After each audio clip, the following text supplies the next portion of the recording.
Assalamualaikum warahmatullahi wabarakatuh. Teori keunggulan komparatif.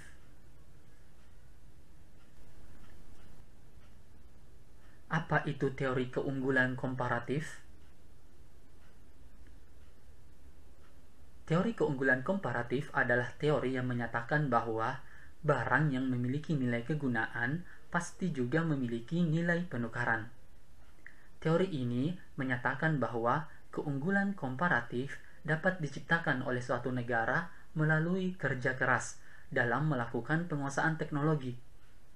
Melalui perdagangan bebas, maka negara yang memanfaatkan teknologi akan lebih diuntungkan dalam persaingan mancanegara dibandingkan dengan negara yang hanya mengandalkan sumber daya alam saja. Selain itu, penerapan teori keunggulan komparatif yang dilakukan melalui perdagangan internasional akan meningkatkan kesejahteraan ekonomi suatu negara.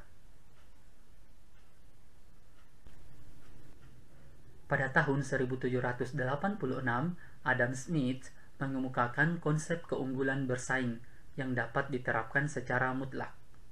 Keunggulan mutlak dapat diperoleh suatu negara jika memiliki sumber daya unggulan atau teknologi unggulan yang memproduksi komoditas dengan biaya yang lebih murah dibandingkan dengan negara lain.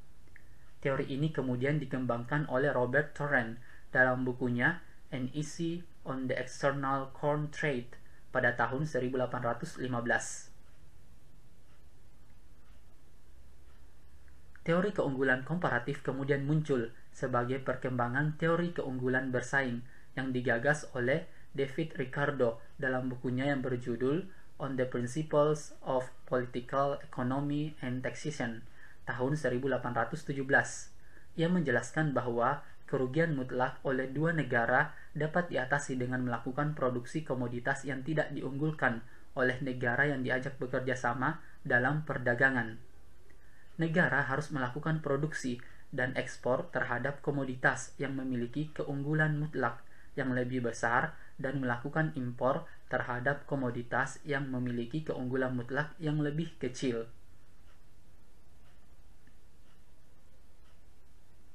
Teori keunggulan komparatif yang digagas oleh Ricardo kemudian dikembangkan lagi oleh Elie Heckscher 1919 dan Bertil Ohlin 1933. Menurut Heckscher-Ohlin, keunggulan komparatif akan membuat suatu negara melakukan perdagangan dengan negara lain. Keunggulan ini berupa kepemilikan faktor produksi dan teknologi produksi.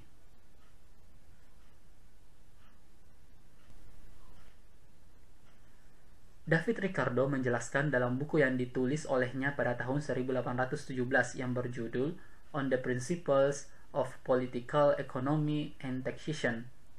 Dalam buku tersebut, dia menggunakan negara Inggris dan Portugal sebagai contoh.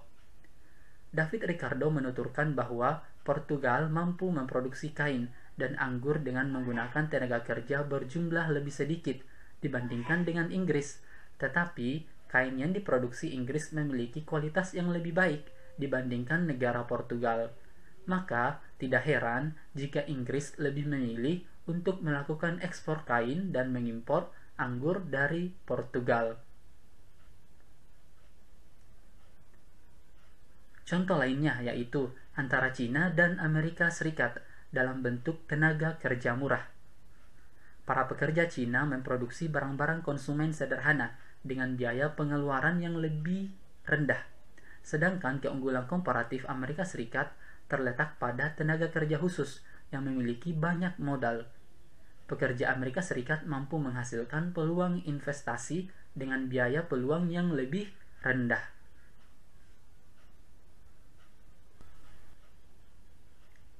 Kalian bisa lihat di gambar ini adalah contoh teori keunggulan komparatif antara Indonesia dan Jepang. Hasil kerja persatuan output yaitu TV dan motor. Indonesia mampu menghasilkan 80 unit per hari, sedangkan Jepang mampu menghasilkan 120 unit per hari untuk TV, sedangkan untuk motor Indonesia mampu menghasilkan 80 unit per hari, sedangkan Jepang mampu menghasilkan 160 unit per hari. Dasar tukar dalam negeri untuk Indonesia, satu TV mengorbankan satu motor mengorbankan satu TV. Untuk Jepang, satu TV mengorbankan 1,3 motor. Satu motor mengorbankan 0,75 TV. Keunggulan komparatifnya, Jepang unggul pada kedua jenis produk dari Indonesia. Keunggulan tertinggi pada produksi motor. Indonesia lebih lemah dari Jepang dalam dua jenis produk tersebut. Kelemahan terkecilnya pada produksi TV.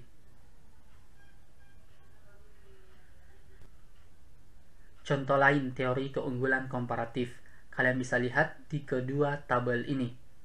Tabel pertama adalah Indonesia dan Cina untuk produksi gula dan kain. Indonesia mampu memproduksi 1 kg gula untuk 3 hari kerja, sedangkan Cina mampu memproduksi 1 kg gula untuk 6 hari kerja. Untuk kain, Indonesia mampu memproduksi 1 meter kain dalam 4 hari kerja, sedangkan Cina 5 hari kerja. Jika ditinjau dari keunggulan mutlak Adam Smith, maka Indonesia unggul mutlak karena labor cost-nya lebih efisien dibandingkan dengan Cina, baik dalam produksi 1 kg gula maupun 1 meter kain.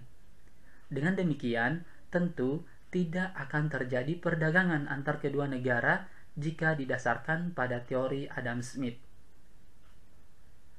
Akan tetapi, berdasarkan teori David Ricardo, walaupun Indonesia memiliki keunggulan absolut dibandingkan dengan Cina untuk kedua produk di atas, maka tetap dapat terjadi perdagangan internasional yang menguntungkan kedua negara melalui spesialisasi jika negara tersebut memiliki cost comparative advantage. Kita lihat datanya. Perbandingannya untuk 1 kg gula Indonesia dan Cina 3/6 hari kerja, untuk kain 4/5 hari kerja. Kemudian Cina Indonesia 1 kg gula 6/3 hari kerja, 1 meter kain 5/4 hari kerja.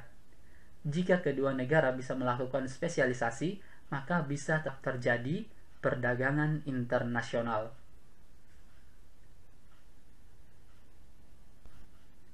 Oke, cukup sekian pembahasannya. Terima kasih. Assalamualaikum warahmatullahi wabarakatuh.